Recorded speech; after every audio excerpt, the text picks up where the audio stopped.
Kadalasan nangyayari sa atin yung pagmahal tayo sa taong di kayang ibalik sa atin yung pagmamahal na kaya natin ibigay sa kanila. Pagmamahal na di sinasadyang maramdaman sa isang taong may mahal ng iba. It's little sister. Paano ko ba sasabihin ang damdamin pilit kong inililihim? Kung sa iba ka nakatingin at pagmamahal mo'y sa kanya nakabali. Noong una, ang alam ko'y kaibigan lang talaga. Namayan tayo sa lahat ng problema, mga kulitan natin nauwi sa asaran, at nagkakaroon din ng konting tampuhan. Nang biglang isang araw, ako'y iyong tinawagan. Ika'y umiiyak at di ko alam ang dahilan. Nag-away pala kayo at nagkasagutan. Ngunit ayaw mo humantong sa hiwalayan. Pero napapadalas na ang inyong di pagkakaunawaan. At ako ang lagi mong tinatakbuhan. Habang di mo alam na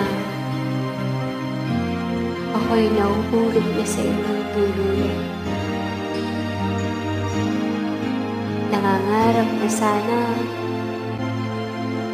ako na lang siya. Hindi kita sasaktan. Pagkus iingatan kita.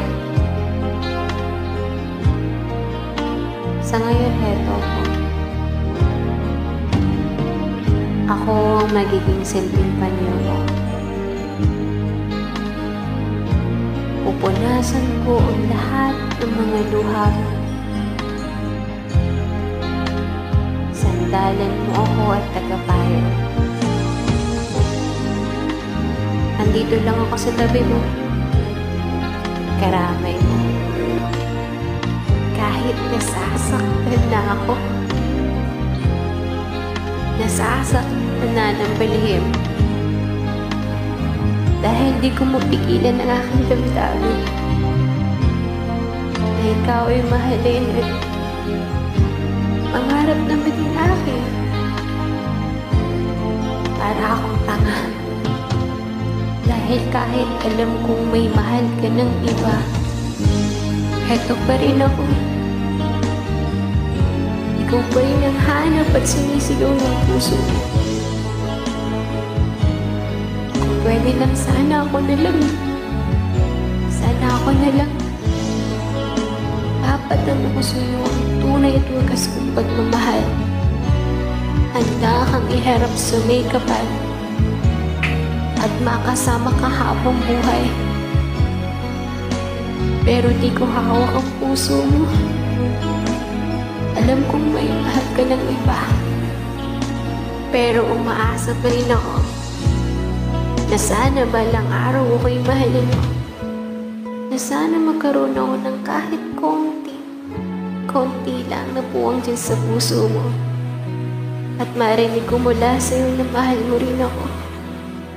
Sana ako na lang. Little sister.